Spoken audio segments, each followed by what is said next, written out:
डरे हुए हैं, घबराए हुए हैं, सहमे हुए हैं। माँ-बाप को जेल जाना पड़ेगा, रिश्तेदारों को भी जेल जाना पड़ेगा, खुद को भी जेल जाना पड़ेगा। 498 ए लगवा दी गई है पत्नी द्वारा। लोग कहते हैं 498 ए लग गई है तो अब सीधा जेल जाओगे। क्या ये सच है? नहीं मेरे साथियों।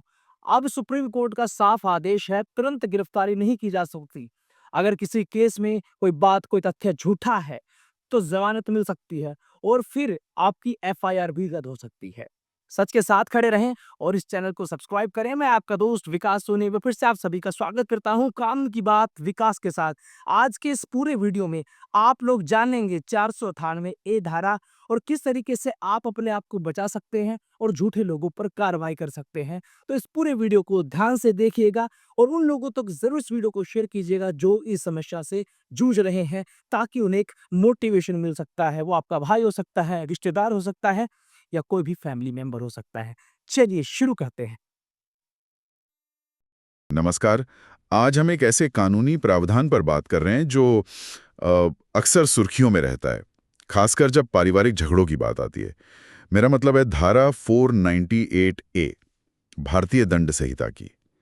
हमारे पास इस पर कुछ जानकारी है। ये कानून की बात विकास के साथ चैनल की एक पॉडकास्ट स्क्रिप्ट से ली गई है। तो आज हम कोशिश करेंगे इस 498 ए को समझने की। मतलब ये क्यों बना, इसके गलत इस्तेमाल की चिंताएं क्या हैं, और मान लीजिए किसी पर झूठा केस हो जाए तो बचाव कैसे हो सकता है। और एक बड़ा सवाल जो दिमाग में आता है कि जो कानून बना तो सुरक्षा के लिए था, वो कभी-कभी निर्दोष लोगों के लिए, चाहे वो पति हो या उनके घर वाले, उनके लिए मुसीबत कैसे बन जाता है। चलिए इसी को समझने की कोशिश करते हैं आज। बिल्कुल, ये बहुत अहम मुद्दा है और इसके कई पहलू हैं। जैसा आपने कहा, कानून का इरादा तो नेक होता है, पर जमीन पर हालात काफी उलझे हुए हो सकते हैं। तो चलिए इस स्क्रिप्ट के आधार पर बात करते हैं। हाँ, तो सबसे पहले बिल्कुल बेसिक से शुरू करते हैं। ये धारा 498 ए आखिर है क्या? इसका मुख्य मकसद क्या बताया गया है? देखिए, जो जानकारी मिली है उसके हिसाब से धारा 498 ए पति या उसके रिश्तेदारों द्वारा किसी शादीशुदा महिला के साथ क्रूरता करने को अपराध बनाती है। यहाँ क्रूरता का मतलब सिर्फ मारपीट ही नहीं है, इसमें मानसिक प्रताड़ना भी शामिल है। मतलब ऐसा कोई भी बर्ताव जिससे महिला शायद आत्महत्या तक का सोचने लगे या उसकी जान, सेहत, चाहे वो मानसिक हो या शारीरिक, उसको गंभीर खतरा हो।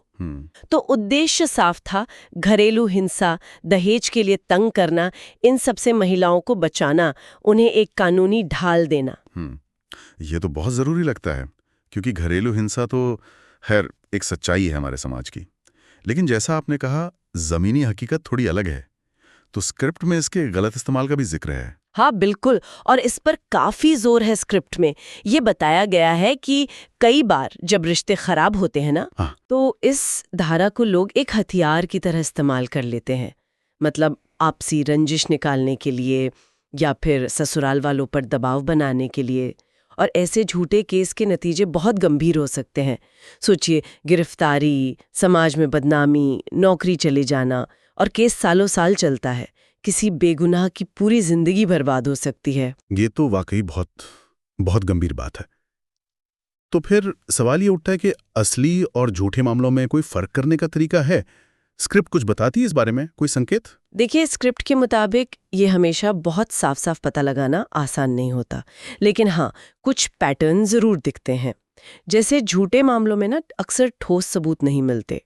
आरोपों को साबित करने के लिए कोई पुख्ता, इंडिपेंडेंट सबूत कम होते हैं। अच्छा, जैसे मान लीजिए मारपीट का आरोप है, पर कोई मेडिकल रिपोर्ट नहीं है, या कोई आस पड़ोस का गवाह नहीं है जिसने कुछ देखा सुना हो। कई बार आरोप भी बड़े जनरल होते हैं, मतलब कोई खास घटना, तारीख या जगह का जिक्र नहीं होता। जबकि जो असली मामले होते हैं उनमें अक्सर एक लंबा इतिहास होता है प्रताड़ना का, एक पैटर्न दिखता है, और पीड़ित के पास अपनी बात रखने के लिए कुछ ना कुछ सबूत होने की संभावना ज्यादा होती है। जैसे पुलिस में पहले शिकायत की हो, या कोई मेडिकल पर्चा हो, या कोई गवाह हो। अच्छा, तो सबूत का होना या न होना ये एक बड़ा फैक्टर है। मान लीजिए किसी पर 498 ए की एफआईआर हो ही गई, तो फिर आगे क्या होता है? कानूनी प्रक्रिया क्या है? क्या फौरन गिरफ्तारी हो जाती है? प्रक्रिया एफआईआर से शुरू होती है।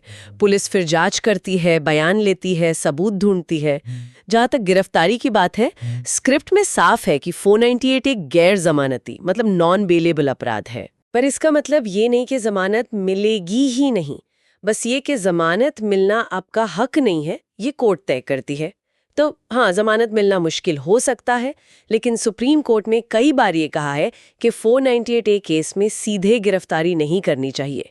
गिरफ्तारी बिल्कुल आखिरी रास्ता होना चाहिए, वो भी जब जांच के बाद बहुत जरूरी लगे। अच्छा। पुलिस को पहले सीआरपीसी की धारा 41A का नोटिस देना चाहिए, पूछताछ के लिए बुलाना चाहिए। एकदम से गिरफ्तार करना सही नहीं माना जाता। ये जानना जरूरी था कि गिरफ्तारी हमेशा पहला कदम नहीं है। तो अब आते हैं दूसरी तरफ। अगर किसी को लगता है कि भाई मेरे ऊपर तो झूठा केस लगा दिया है, तो वो अपना बचाव कैसे करे? आपने कहा स्क्रिप्ट में सबूतों पर काफी जोर था। बिल्कुल सही कहा आपने। स्क्रिप्ट यही बताती है कि झूठे आरोपों से बचने का सबसे मजबूत तरीका है सबूत।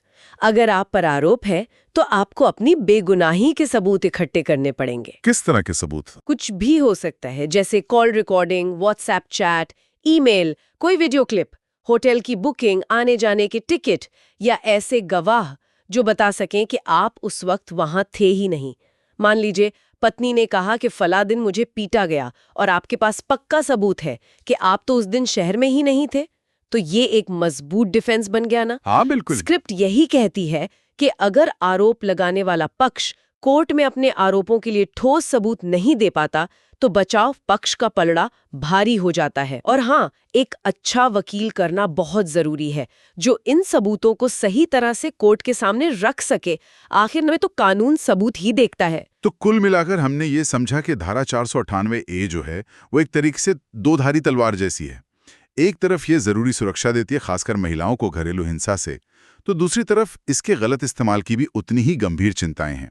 और अगर किसी पर झूठा आरोप लगता है तो उसके लिए कानूनी प्रक्रिया को समझना और अपनी बेगुनाही के सबूत जुटाना ये सबसे अहम हो जाता है। हाँ बिल्कुल, ये पूरा विषय दिखाता है कि कानून का समाज पर क्या असर होता है और कैसे एक संतुलन बनाना पड़ता है। पीड़ित को सुरक्षा भी देनी है और बेगुनाह को अन्याय से भी बचाना है। ये बहुत महीन रेखा है। सही कहा। और चलिए जाते जाते अपने सुनने वालों के लिए एक सवाल छोड़ जाते हैं सोचने के लिए। जब कोई कानून नेक इरादे से बनता है, लेकिन समाज में उसके गलत इस्तेमाल का खतरा भी उतना ही सच हो, तो सिस्टम में, व्यवस्था में ऐसे और क्या बदलाव या सुधार सोचे जा सकते हैं जिससे कानून का सही मकसद भी पूरा हो और बेगुनाहों की भी हिफाजत हो सके?